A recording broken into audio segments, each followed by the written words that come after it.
has acknowledged the agency's mistakes to staff in an internal message. She is now offering a total rehaul of the agency because of the missteps. So where do we go from here? I want to talk more about this with the president of ConcernedDoctors.org, Dr. Stuart Tankersley. Doctor, thanks so much for being here. Thank you for having me. Doctor, you're a retired colonel from the Army National Guard in Alabama, serving as a physician. This is a total 180 by the CDC. What should happen next? Well, I think that a lot of things need to happen because I was so glad that there was finally an admission of the incompetence that has been so rife with this pandemic for the last 2.5 years. And I'm hopeful that that the government doesn't take more control like she indicated she wanted to do, like the CDC indicated it wanted to do. And I hope they start listening because fundamentally the problem that's been with us the last 2.5 years is a lack of dialogue with those who disagree. And it sounds to me like I'm afraid that in reading Dr. Robert Malone's paper yesterday, that it looks like they are going to try and usurp more authority in order to get complete control of things. That's very concerning, and that should not be the direction they take. Okay, so is the trust in the CDC completely gone because a lot of the censoring that was going on, and you're saying that there's going to be even more, according to Dr. Malone's paper? Right, that's what it looks like, that they have lost a great amount of trust, and it's very unfortunate because so many bad things have occurred in the last 2.5 years, and our profession, the physicians, the medical community, has allowed them to do it on our backs. We have not behaved well.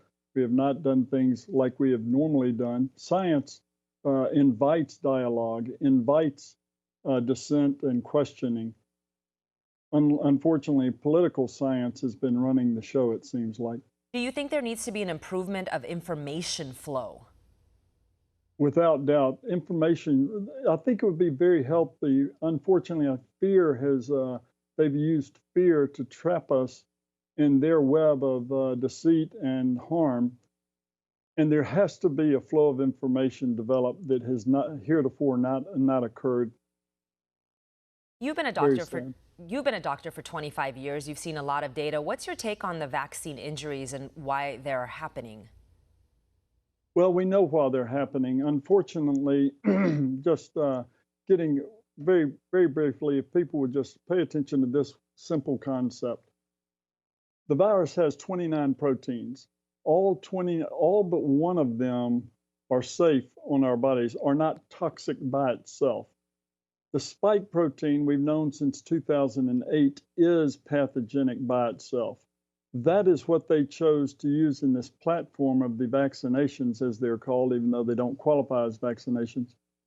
That's what they are using in order to inject into our bodies, and now our bodies are producing this known toxin. No wonder we're having all these adverse events, these historic, astoundingly huge number of deaths and injuries, over 1 million injuries. And they knew that. That's what's so disheartening about this. They knew this going in, and they've continued to allow it to persist. I want to ask you something. In October of 2020, the governor of Alabama appointed you to the Alabama Vaccine Working Group in order to roll out the vaccines. You analyzed the plan. What was wrong with it? Yeah, it was very telling now looking back on it. The CDC sent out a playbook, a 75-page playbook for us to go by. And that playbook had no plan to engage the doctors. That plan had a lot of encouraging there to be a buy-in to the local media and the religious faith leaders. They were going to be the ones selling this, not the doctors. So as we stand here today, where do we go? Where do we go from here now that the CDC is doing a 180? Yes, ma'am. I think that what we've got to do is use this opportunity that they've allowed for in her admissions of their failures, and there have been innumerable ones.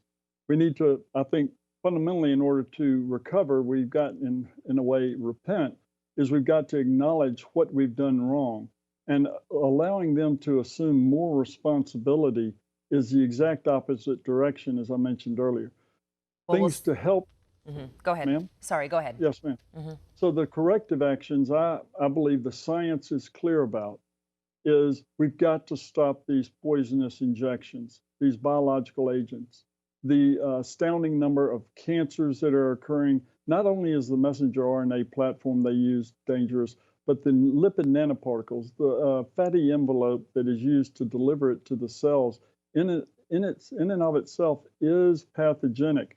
It downregulates genes that help our bodies protect us from cancer and other things.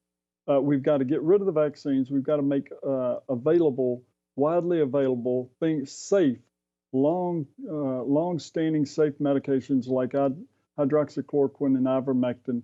And we really need to engage the doctors who have been misled and allowed themselves to be misled, unfortunately. We've got to engage them in what's going on with the science of this virus and the inflammation it causes and the blood clots that it causes. Well, we will see what the CDC does. They haven't said how long it will take or what exactly they will do. Dr. Stuart Tankersley of ConcernedDoctors.org, thank you so much for being here. For all our viewers asking where One America News is heading in the future,